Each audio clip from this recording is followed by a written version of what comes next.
Political సిస్టంలోనే the real game changer మా పవన్ కళ్యాణ్ గారికి మైక్ ని హ్యాండ్ ఓవర్ చేసేస్తున్నాము.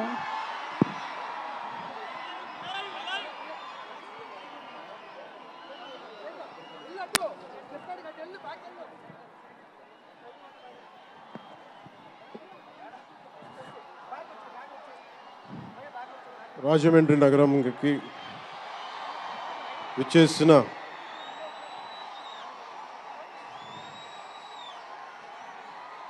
సినిమా అభిమానులందరికీ, తెలుగు హీరోల అభిమానులందరికీ, ప్రత్యేకించి రామ్ చరణ్ గారి అభిమానులందరికీ నా హృదయపూర్వక నమస్కారం. ఇక్కడికి విచ్చేసిన ఆసీనులైన విశిష్ట అతిథులందరికీ మనస్ఫూర్తిగా నా హృదయపూర్వక నమస్కారాలు. ఆంధ్రప్రదేశ్ నలుమూలల నుంచి విచ్చేసిన ప్రజానీకానికి నా హృదయపూర్వక నమస్కారాలు. దీనిని ప్రసార మాధ్యమాల్లో చూస్తున్న ఆశేష ప్రజానీకానికి కూడా నా హృదయపూర్వక నమస్కారాలు. పత్రికాధిపతులకి, పాత్రికేయులకి, యూట్యూబ్ ఛానల్స్కి, అన్ని సోషల్ మీడియా వీక్షిస్తున్న ప్రతి ఒక్కరికి కూడా నా హృదయపూర్వక నమస్కారం. అలాగే పవన్ కళ్యాణ్ అభిమానులకు కూడా నా హృదయపూర్వక నమస్కారం.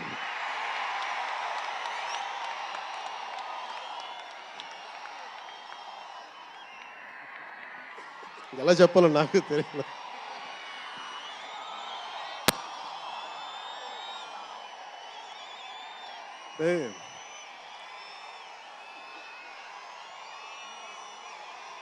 ఎక్కడి నుంచి వచ్చామో మర్చిపోకూడదు కదా. రఘుపతి వెంకయ్య నాయుడు గారిని మర్చిపోలేం, ఒక దాదాసాహెబ్ ఫాల్కేని మర్చిపోలేం, ఒక రాజ్ కపూర్ని మర్చిపోలేం, సత్యజిత్ని మర్చిపోలేం, షోలే తీసిన సిప్పిల్ని మర్చిపోలేం, తెలుగు సినిమాలని ఖ్యాతి నిలబెట్టిన నాగిరెడ్డి గారిని మర్చిపోలేం, బిఎన్ రెడ్డి గారిని మర్చిపోలేం, గోడవల్లి రామబ్రహ్మం గారిని మర్చిపోలేం. ఈ రోజున ఇంతమంది వేదిక పైన శంకర్ గారు లాంటి నిష్ణాతులు మహానుభావులు ఉన్నారు అంటే, సూర్య గారు లాంటి నటుడు దర్శకులు ఉన్నారంటే మేము మూలాలు మర్చిపోకూడదు. తెలుగు చిత్ర పరిశ్రమ పెద్దలందరికీ గుర్తు చేసుకుంటూ, తెలుగు జాతికి పేరు తెచ్చిన ఎన్టీ రామారావు గారికి మనస్ఫూర్తిగా ఆయనని గుండె లోతుల్లోంచి ఆయనకి స్మరించుకుంటూ, అలాగే పవన్ కళ్యాణ్ ఉన్నా, రామ్ చరణ్ ఉన్నా, ఏ హీరోలు ఉన్నా కానీ దానికి మూలం మెగాస్టార్ చిరంజీవి గారు. మీరందరూ గేమ్ చేంజర్ అనొచ్చు, ఓజీ అనొచ్చు. ఆ మూలాలు ఎక్కడో మారుమూల ఒక చిన్న పల్లెటూరులో, కుగ్రామంలో, మొగల్తూరు అనే కుగ్రామంలో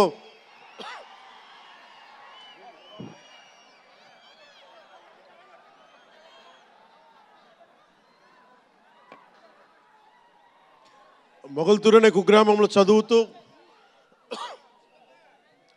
విఆర్ఎస్ఎన్ వైఆర్ఎన్ కాలేజ్ నర్సపూర్లో చదువుకుంటూ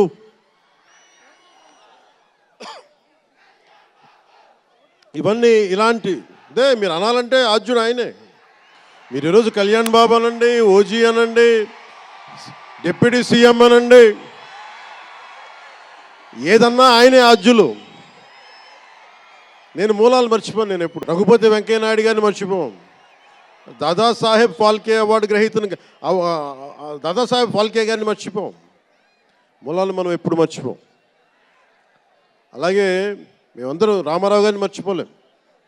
ఇంతమంది తెలుగు చిత్ర పరిశ్రమ ఇక్కడ కదిలింది, వచ్చింది అంటే దాని స్ఫూర్తి ఒక అక్కినేని నాగేశ్వరరావు గారు, రామారావు గారు, ఘట్టమనేని కృష్ణ గారు, ఒక శోభన్ బాబు గారు, ఎంతోమంది నిష్ణాతులు పెద్దలు తెలుగు చిత్ర పరిశ్రమ కోసం శక్తియుక్తులు ధారపోసిన వారు, వారందరికీ మనస్ఫూర్తిగా హృదయం నుంచి ఒక నటుడిగానే కాదు, ఆంధ్రప్రదేశ్ డిప్యూటీ సీఎంగా కూడా మనస్ఫూర్తిగా వారికి నమస్కారాలు తెలియజేసుకుంటా ఉన్నాను.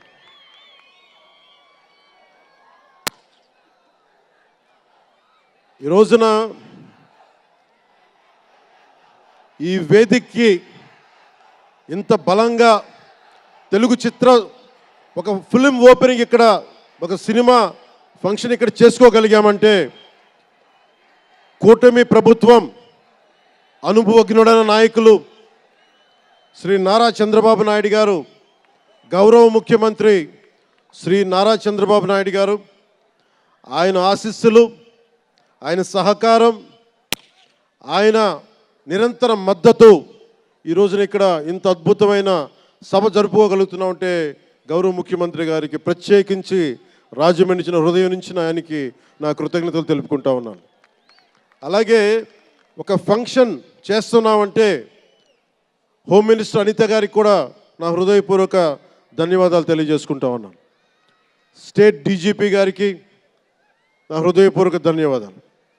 జిల్లా ఎస్పీ గారికి, జిల్లా అధికార యంత్రాంగానికి, జిల్లా కలెక్టర్ గారికి, ప్రతి ఒక్కరికి పేరు పేరున గత 2 రోజులుగా 4 రోజులుగా కష్టపడి మన పర్మిషన్స్ అన్నీ ఇచ్చి ఈ సభని విజయవంతం చేసే నేపథ్యంలో కష్టపడిన ప్రతి ఒక్క అధికారులందరికీ కూడా ప్రత్యేకించి ధన్యవాదాలు. అలాగే వేదిక పైన ఉన్న శ్రీ కందుల దుర్గేష్ గారికి,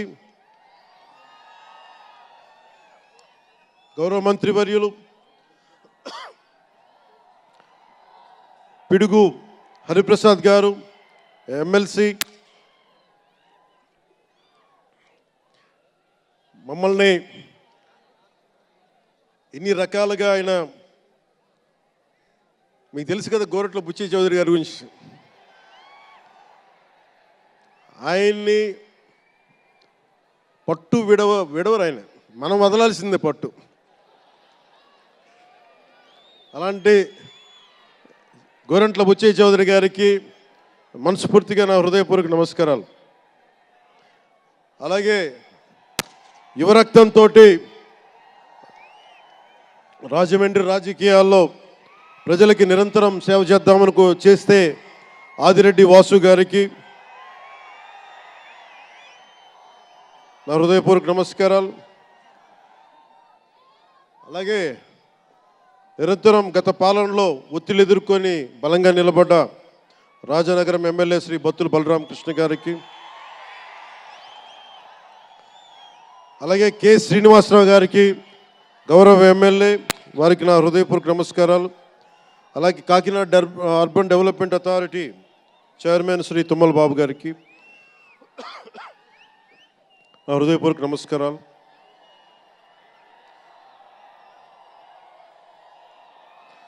అలాగే నటులు శ్రీకాంత్ గారికి, పృథ్వీ గారికి, నవీన్ చంద్ర గారికి,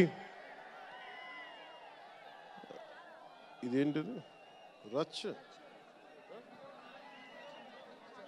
రవియా,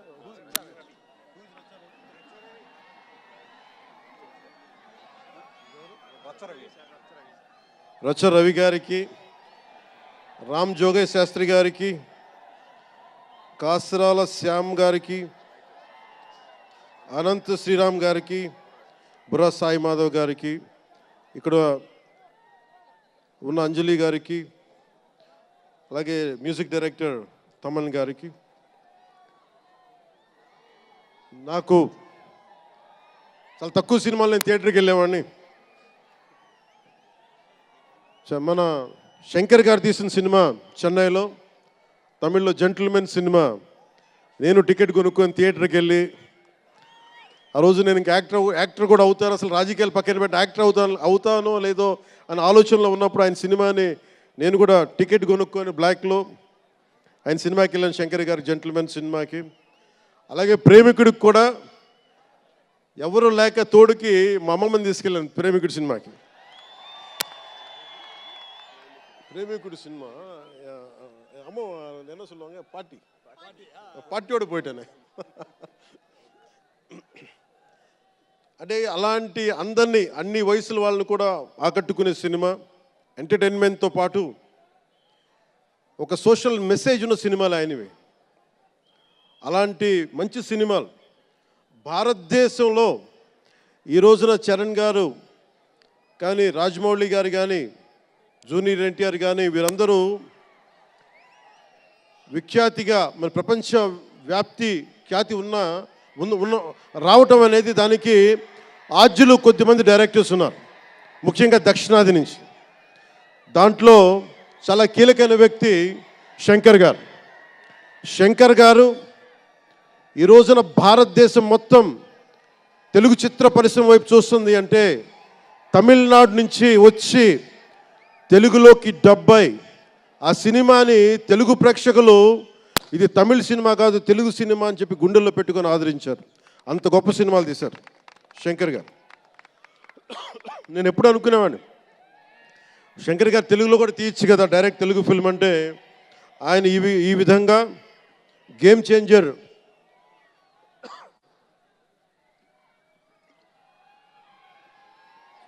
చేంజర్ సినిమాని పూర్తిగా తెలుగులో తీసి మిగతా భాషల్లో డబ్ చేసే క్రమంలో రిలీజ్ చేస్తుంది. మనస్ఫూర్తిగా వారికి నా ధన్యవాదాలు.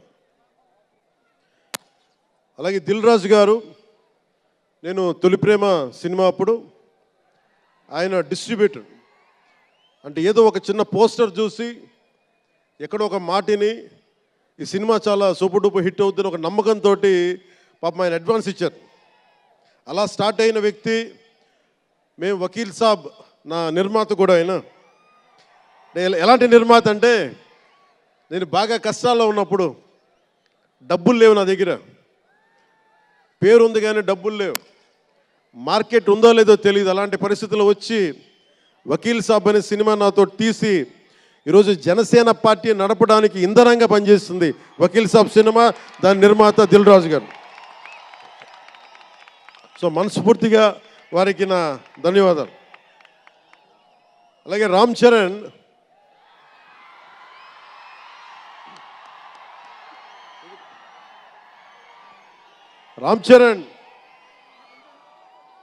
అంటే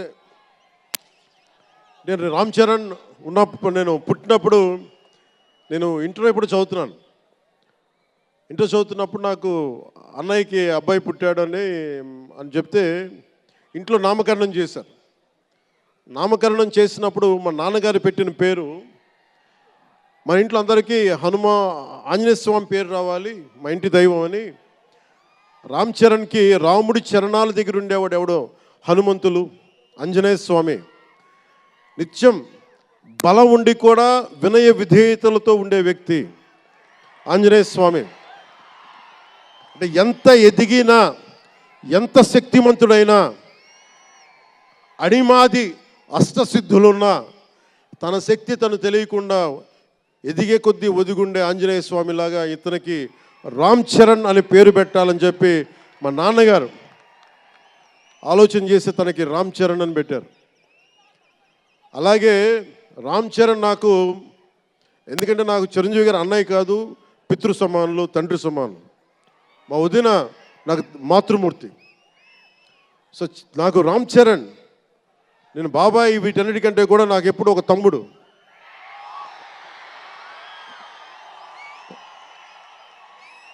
చిన్నప్పుడు బాగా ఏడిపించేవాడిని, నేను ఇంకా బద్ధకంగా ఉండేవాడిని. అంటే కరెక్ట్గా చెప్పాలంటే నేను తమ్ముడు సినిమాలో నా క్యారెక్టర్ లాగా ఉంటే రామ్ చరణ్ 7 ఏళ్ల వయసు, నా రెండో కొడుకు అంత వయసు ఉండేది. ఇప్పుడు ఆ వయసులో తెల్లవారుజామున చలిలో హార్స్ రైడింగ్ నేర్చుకోవడానికి మొత్తం ఆ హెల్మెట్తో పాటు అన్నీ పెట్టుకొని షూస్ అన్నీ సర్దుకొని రాత్రే నేను సోఫాలో పడుకొని ఉంటే వచ్చి పాపం నన్ను లేపి, ఇంకా నేను పడుకునేవాడిని, తను రెడీ అయిపోయి నన్ను లేపి ఒకసారి నేను దింపాల్సి వచ్చేది. ఇష్టంతో కాదు, తప్పక, లేదు తిడతారు ఇంట్లోనే. అంటే అంత క్రమశిక్షణతో ఉండేవాడు చిన్నప్పటి నుంచి. నాకు రామ్ చరణ్లో నచ్చింది ఏంటంటే ఇంత ప్రతిభా సమర్థత ఉందని ఎప్పుడు తెలియదు ఎవరికి కూడా. ఇంత శక్తి సమర్థత ఉంది ఈ వ్యక్తులు ఎప్పుడు మాకు తెలియలేదు. ఎప్పుడు ఇతను నేను డ్యాన్స్ చేయటం ఎప్పుడు చూడలేదు నా లైఫ్లో, సినిమాలో తప్ప. ఇంక సినిమాలో మాకు వ్యక్తిగత జీవితం నేను ఎప్పుడు చూడలే. అసలు మ్యూజిక్ వేస్తే కాలు కూడా ఆడించడు, కానీ అంత అద్భుతమైన డాన్సర్. అలాగే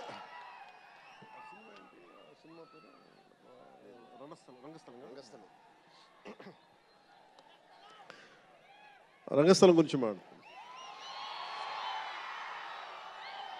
సుకుమార్ గారి డైరెక్షన్లో రంగస్థలం నాకు నటన చూసి ఇతనికి బెస్ట్ యాక్ట్ అవార్డు రావాలని మనస్ఫూర్తిగా అనిపించింది. అంటే అంత గొప్ప పెర్ఫార్మెన్స్ చేశాడు. భవిష్యత్తులో ఇతను ఉత్తమ నటుడు కూడా కావాలి, ఉత్తమ నటుడు అవార్డు అందుకోవాలి. ఎందుకంటే తనకి ఇక్కడ పెరగల, ఆంధ్రాలో పెరగల, కీలకమైన సంవత్సరాలన్నీ తమిళనాడులో పెరిగాడు, కొంత హైదరాబాద్లో తెలంగాణలో పెరిగాడు. ఇక్కడ గోదావరి జిల్లాల తాలూకు భావాలు, కల్చరు ప్రత్యక్షంగా ఎప్పుడు చూడాల. అవన్నీ తెలియకుండా ఆ క్యారెక్టర్లో ఇమిడిపోయి కొన్ని తరాలుగా గోదావరి తీర ప్రాంతంలో పుట్టిన వ్యక్తిగత యాక్ట్ చేసిన విధానం చూస్తే నాకు అమితంగా నాకు నచ్చింది. అంటే అంత గొప్ప నటుడు ఉన్నాడు. చిరంజీవి గారు వారసుడు అలా కాకపోతే ఇంకెలా ఉంటాడు. చిరంజీవి గారికి తగ్గ వారసుడు. తండ్రి మెగాస్టార్ అయితే కొడుకు ఏమవుతాడు, గ్లోబల్ స్టార్ అవుతాడు.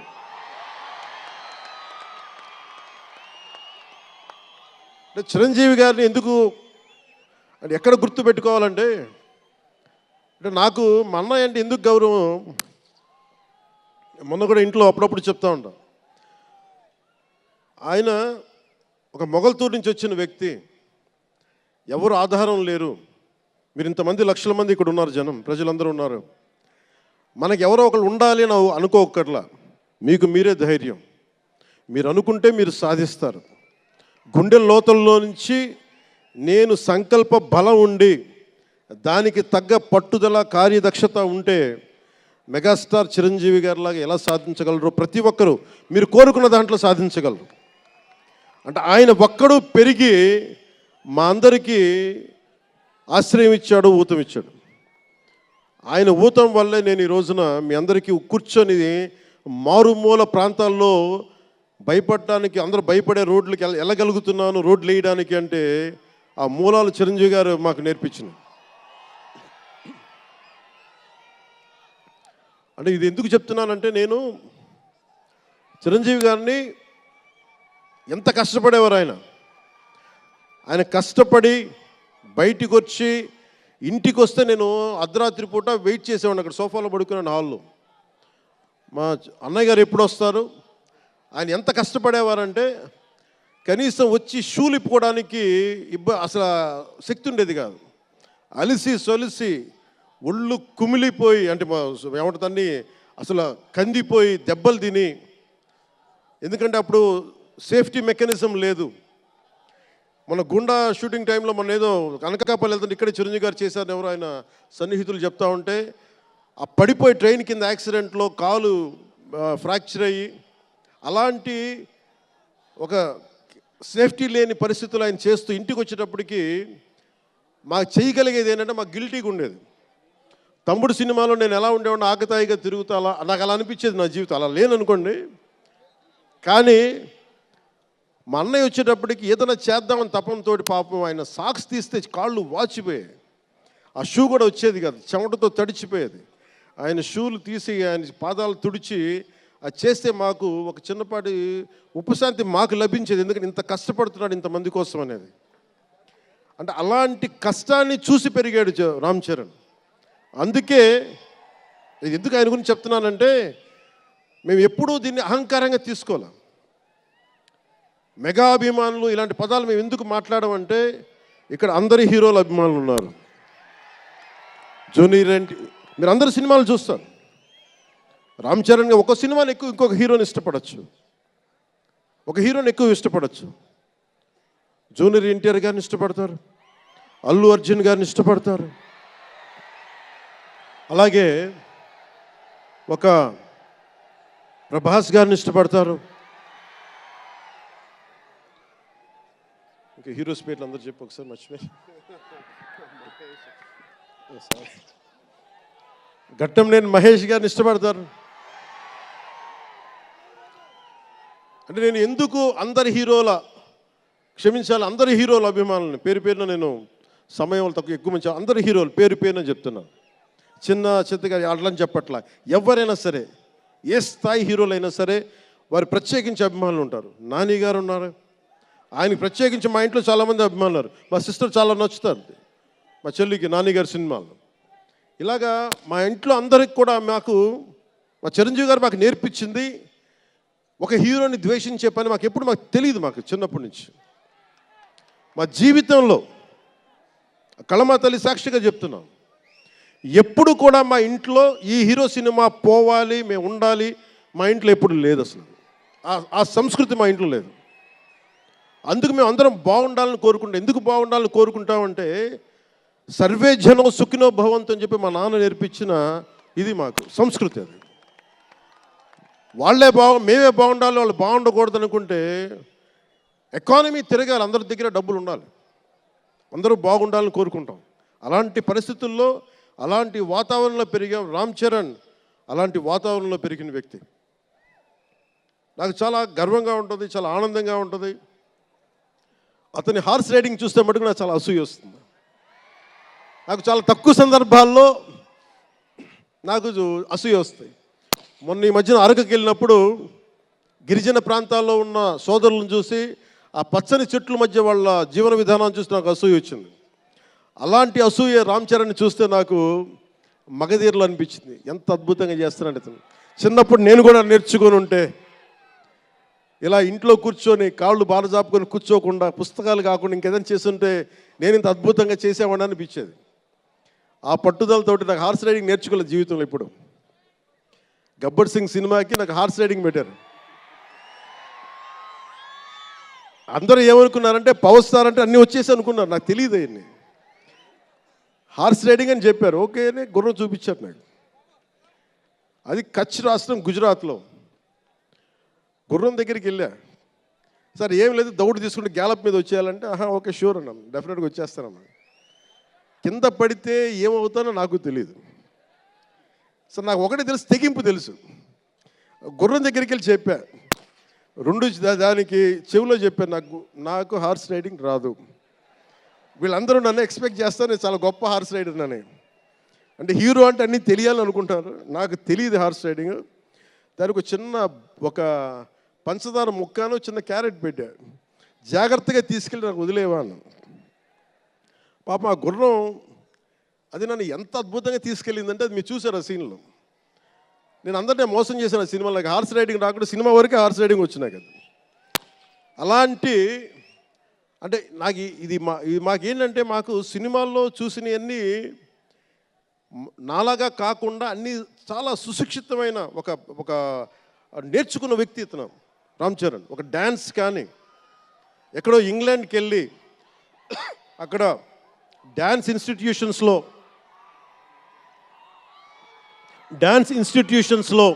డ్యాన్స్ నేర్చుకొని ఇవన్నీ వచ్చిన వ్యక్తి. అలాగే ఈ సినిమా ప్రత్యేకించి చాలా సోషల్ మెసేజ్ ఉన్న సినిమా నాకు అర్థమవుతోంది. పొద్దున్నే ట్రైలర్ చూశాను, గేమ్ చేంజర్ ట్రైలర్. చాలా అద్భుతంగా ఉంది, చాలా బాగా ఆడుతుంది అని చెప్పి మనస్ఫూర్తిగా అందరికీ అభినందనలు తెలియజేసుకుంటూ, ప్రత్యేకించి శంకర్ గారికి నాకు మనస్ఫూర్తిగా అభినందనలు తెలియజేసుకుంటూ, అలాగే తెలుగు చిత్ర పరిశ్రమకు సంబంధించినంత వరకు ఇది ఓజీ గురించి చెప్తాను, లాస్ట్లో చెప్తాను. నేను ఓజీ తర్వాత అంటే మీరు వదలట్లా. మన ముందున్న సినిమా గేమ్ చేంజర్ని బాగా చూడండి. ఎందుకంటే ఈ ఫంక్షన్ ప్రత్యేకించి గత ఈ మధ్యకాలంలో ఉన్న ఒత్తిడి తెలుసు మీకు. ఒక పబ్లిక్ ఫంక్షన్ అంటే ఎలాంటి ఒత్తిడి ఉంటుందో మీ అందరూ తెలుసు. నేను చాలా ఆలోచించాను ఈ సమయంలో పెట్టాలా లేదా అంటే, సినిమా అనేది 10 మందికి తెలియచేయాలి. దిల్ రాజు గారు లాంటి వాళ్ళు 3 సంవత్సరాలు తీశారు సినిమా. 3 సంవత్సరాలు తీసింది వాళ్ళకి దొరికేది మహా దొరికితే ఒక 10 రోజులు. బడ్జెట్లు ఎక్కువైపోయినాయి. అలాంటి వాటికి మేము చేయగలిగేది ఎక్కువ మందికి తెలియజేసేలాగా ఇది part and parcel of cinema. అందుకని మేము కోరుకుంది చిన్న ఫంక్షన్ చేద్దాం. నన్ను అడిగారు గెస్ట్గా రమ్మని. నేను ఒకటే చెప్పాను, ఇంత పెద్ద ఫంక్షన్ చేయాలా లేదా, ఎందుకంటే మీ అందరికీ తెలుసు నా భయం. మీరు క్షేమంగా వచ్చి క్షేమంగా వెళ్ళాలి అని చెప్పి అహిర్నిశలు ఆకాంక్షించేవాడిని, శ్రమ పడేవాడిని. మీకు చిన్న దెబ్బ తగిలితే నా గుండె గాయం అవుద్ది. అందుకని నేను ఎప్పుడు సినిమా ఫంక్షన్ నేను చేసుకోవడానికి ఇబ్బంది నాకు. ఇందాక కూడా వచ్చినప్పుడు చాలా టెన్షన్తో ఉన్నా, ఎవరికైనా దెబ్బలు తగులుతాయి ఏదైనా అయిపోద్దా అని భయం ఉంది. మనస్ఫూర్తిగా మీ అందరికీ చేతులైతే నమస్కరిస్తున్నా, మీరు క్షేమంగా ఇంటికి వెళ్ళాలి. ఎందుకంటే మీ తల్లిదండ్రులు, మీరు ఒక సాయంత్రం ఆనందం కోసం వచ్చింది, దీన్ని విషాదం కాకూడదు. అందుకని మనస్ఫూర్తిగా సినిమాని సినిమాగానే చూడండి. కింద పడిపోయి మీద పడిపోయి తొక్కిసలాడుతూ హీరోలను చూడడం కంటే కూడా మీరు దూరం నుంచే ఇబ్బంది పడకుండా మీరు క్షేమంగా ఉండాలి, అందరూ క్షేమంగా ఉండాలి మనస్ఫూర్తిగా కోరుకుంటా ఉన్నాం. అలాగే అడగగానే టికెట్ రేట్స్ ఎందుకు పెంచాలి,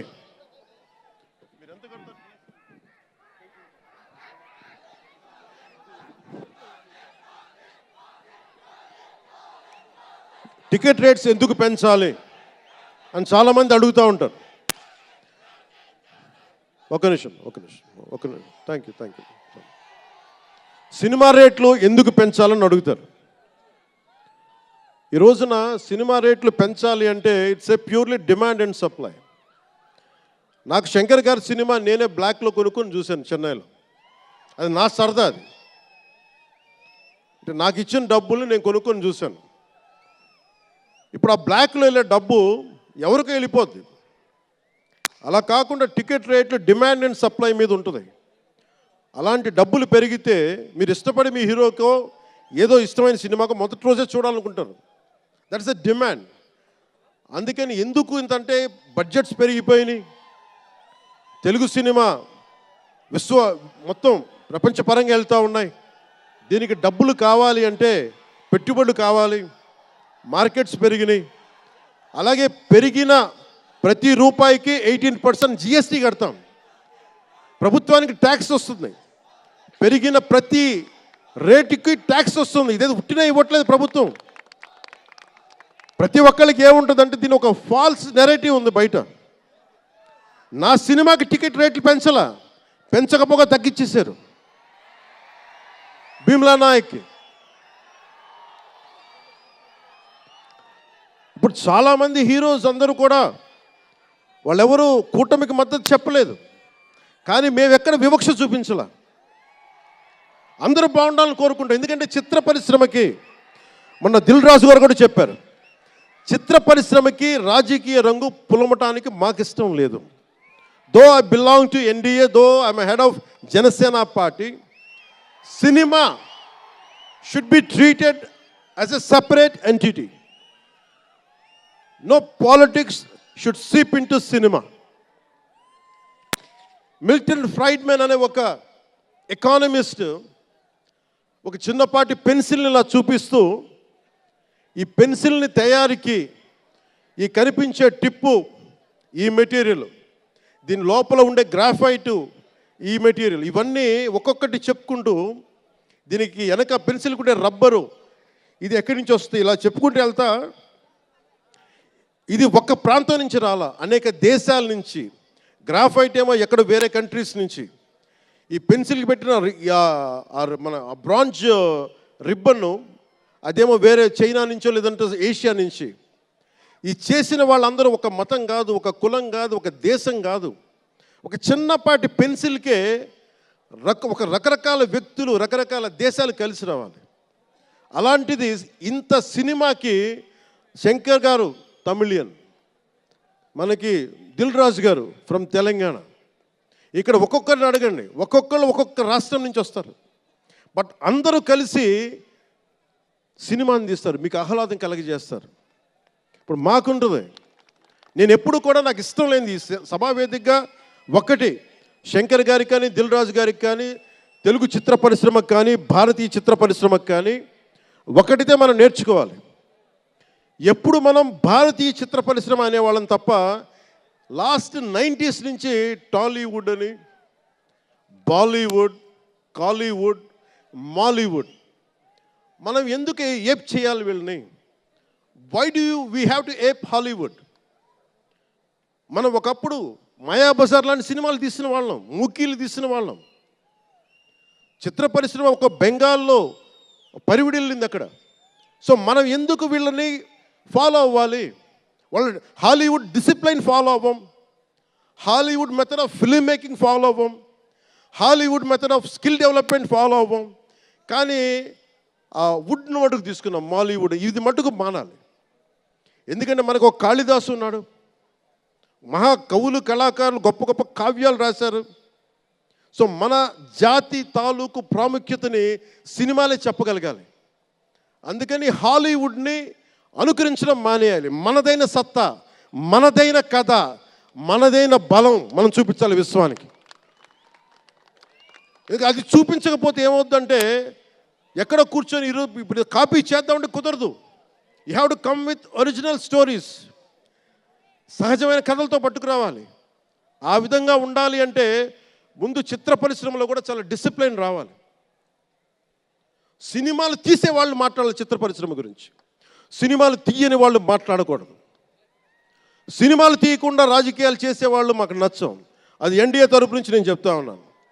తెలుగు చిత్ర పరిశ్రమ గురించి మాట్లాడాలి అంటే సినిమాలు తీసి దానికి సాధక బాధలు అర్థం చేసుకున్న వాళ్ళే మాట్లాడాలి. మన తెలుగుదేశం, జనసేన, భారతీయ జనతా పార్టీ, ఎన్డీఏ ప్రభుత్వం వారితోనే మాట్లాడతాం, వారితోనే గుర్తిస్తాం. అలాగే చాలాసార్లు సినిమా టికెట్ల కోసం హీరోలకి పనేంటి, హీరోలు ఎందుకు రావాలి, అది మాకు ఇష్టం లేదు. మహా అయితే నిర్మాతలు రండి, ఒక ట్రేడ్ బాడీ రండి, మీ యూనియన్ రండి, మేము అది ఇచ్చేస్తాం. అంతేగాని హీరోలు వచ్చి మాకు నమస్కారాలు పెట్టాలి,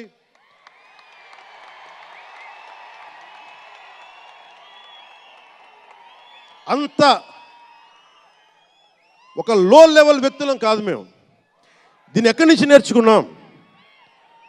స్వర్గీయ నటరత్న ఎన్టీ రామారావు గారి దగ్గర నుంచి నేర్చుకున్నాం.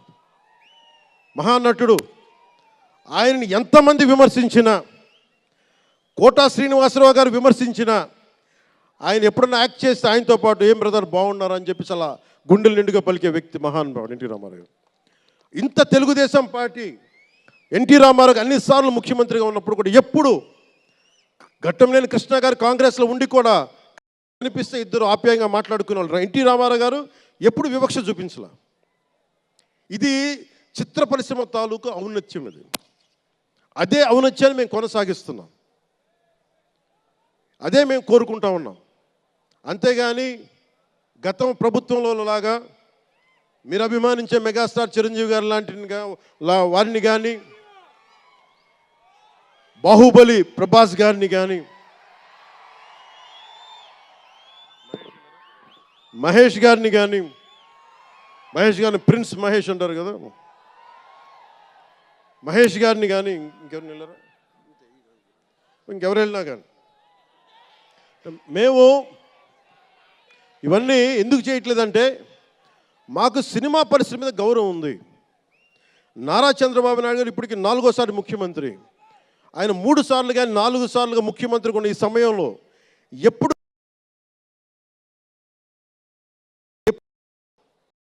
ఆయన తెలుగు చిత్ర పరిశ్రమను ఇబ్బంది పెట్టలేదు. ఇక్కడున్న చిత్ర పరిశ్రమ కోసం, సినిమాల కోసం పరితపించే కథల కోసం మనం వెనకాడతాం. మన కథలు కావాలి. సినిమా జీవితంలో లేని సినిమాల్లో వెతుక్కుంటాం. మనం జీవితంలో దొరకని న్యాయాన్ని సినిమాలో న్యాయం దొరికితే తృప్తి పడతాం.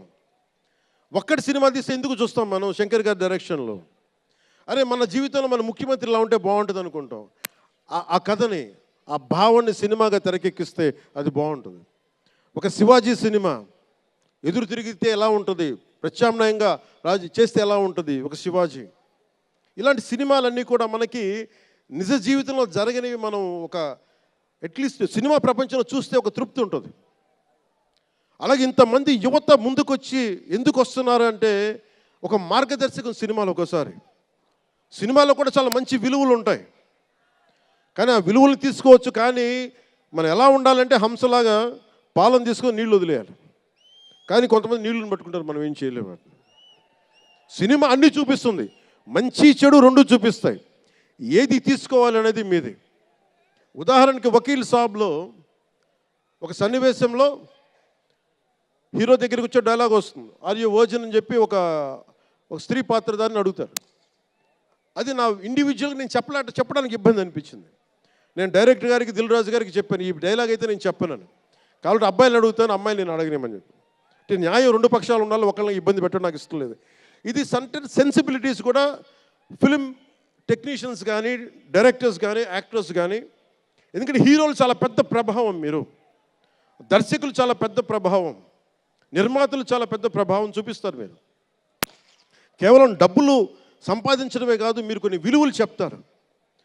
ఒక రామ్ చరణ్ కోసం కానీ, ఒక శంకర్ గారి కోసం కానీ, దిల్ రాజు గారి ప్రొడక్షన్ అంటే ఎందుకు ఇంతమంది వస్తారు, ఇన్ని లక్షల మంది ఎందుకు వస్తారంటే ఏదో ఒక కనెక్ట్ ఉంది, దానికి ఒక బంధం ఉంది, దానికి ఏదో ఎదురు చూస్తాం ఒక సినిమా ద్వారా. ఒక RRRకి ఎందుకు అంత పరిగెడతాం సినిమా చూడటానికి, ఏదో ఎదురు చూస్తాం మనం. సో బాధ్యత తెలుగు చిత్ర పరిశ్రమకు కూడా మీరు సమాజాన్ని ఇంకొంచెం వినోదంతో పాటు ఆలోచింపజేసే సినిమాలు ఇవి కూడా రావాలని మనస్ఫూర్తిగా నేను మీ నుంచి ఆశిస్తా ఉన్నాను.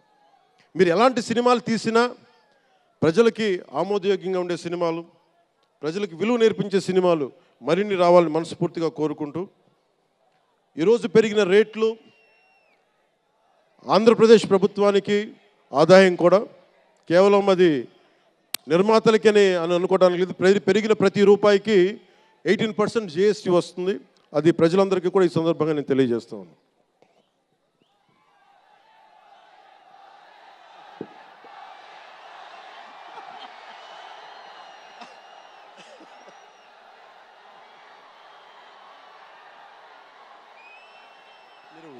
ఓజీ నా దుంప తెంపేస్తున్నారు ఆయన. మాట్లాడదాం దాని గురించి, వేరే మాట్లాడదాం. డైరెక్టర్ ఇక్కడే ఉన్నారు. 3 సినిమాలు ఉన్నాయి. కాదే మీకు తెలుసు కదా నా ప్రేమ మీ కోసం. ఎదిగే కొద్దీ ఒదిగుండేవాడు. అతనికి మరింత విజయం కలగాలని, అద్భుత విజయాలు కలగాలని మనస్ఫూర్తిగా ఒక బాబాయ్గా కాదు, ఒక అన్నగా ఆశీర్వదిస్తున్నాను. I love you Ram Charan, I love you all.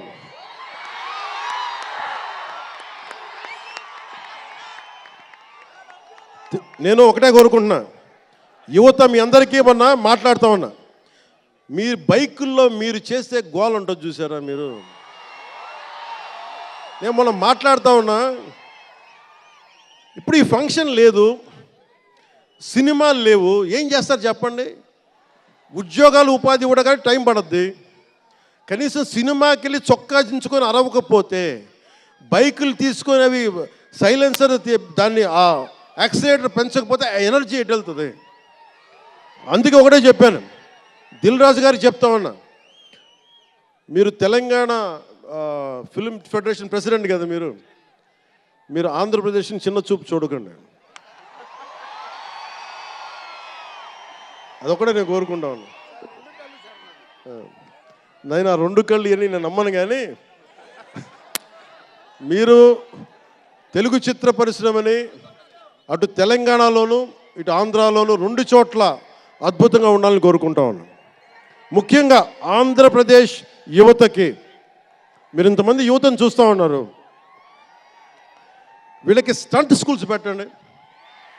మా వాళ్ళు బైక్లు వేసుకొని తిరుగుతూ ఉంటారు, గోల్ చేస్తూ ఉంటారు. ఒక మంచి స్టంట్ స్కూల్ పెట్టండి. గోదావరి జిల్లాలోనూ, రాయలసీమలోనూ, మా కడపలోనూ ఎక్కడో చోట ఒక 2-3 స్టంట్ స్కూల్స్ పెట్టండి. మా వాళ్ళకి స్కిల్ డెవలప్మెంట్ ఇవ్వండి. మాకు ఒక స్క్రీన్ ప్లే ఎలా రాయాలో మా వాళ్ళకి చెప్పండి. ఒక రాజమౌళి గారు వచ్చి చెప్పమని చెప్పండి, త్రివిక్రమ్ గారిని వచ్చి క్లాసులు తీసుకోమని చెప్పండి మా వాళ్ళకి. ఒక తమన్ లాంటి మనకి మ్యూజిక్ దర్శకులు కానీ,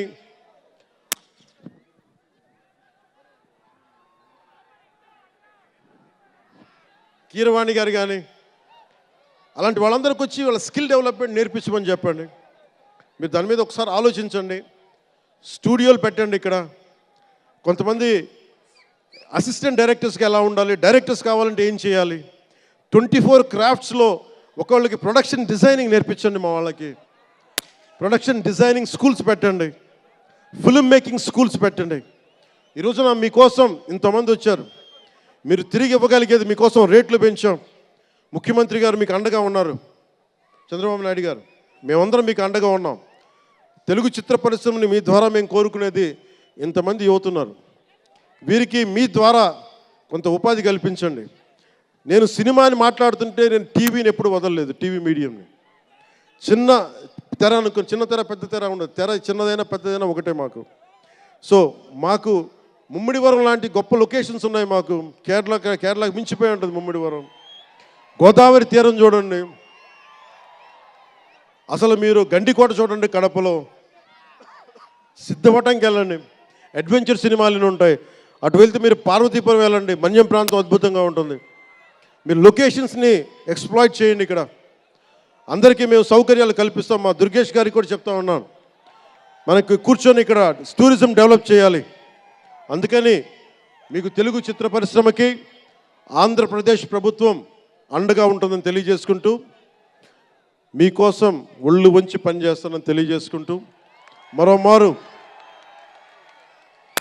మనందరికీ ఇష్టమైన రామ్ చరణ్కి గుండెల నుండి శుభాకాంక్షలు తెలియజేసుకుంటూ, శంకర్ గారికి మరోమారు కృతజ్ఞతలు తెలియజేసుకుంటూ, దిల్ రాజు గారికి ఇద్దరికి అభినందనలు తెలియజేసుకుంటూ, నటీనట వర్గానికి ప్రతి ఒక్కరికి అందరికీ ధన్యవాదాలు తెలియజేసుకుంటూ, మీ అందరూ క్షేమంగా ఇంటికి వెళ్ళండి.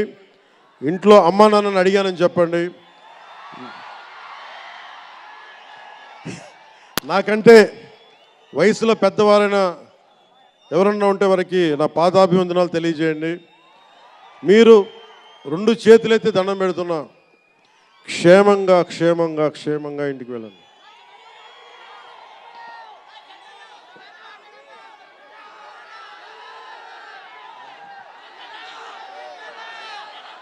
మీ అందరికీ మరోమారు ధన్యవాదాలు తెలియజేసుకుంటూ, తెలుగు తల్లికి దండాలు తెలియజేసుకుంటూ, మా తెలుగు తల్లికి పిఠాపురం మంచి సంతోషం.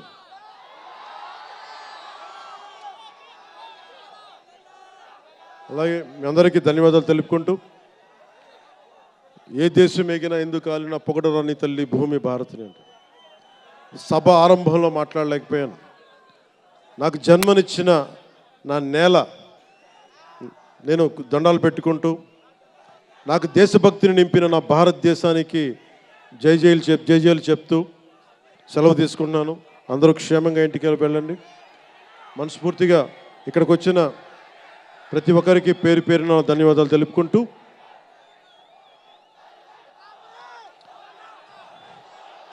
జై ఆంధ్ర, జై భారత్, జై హింద్.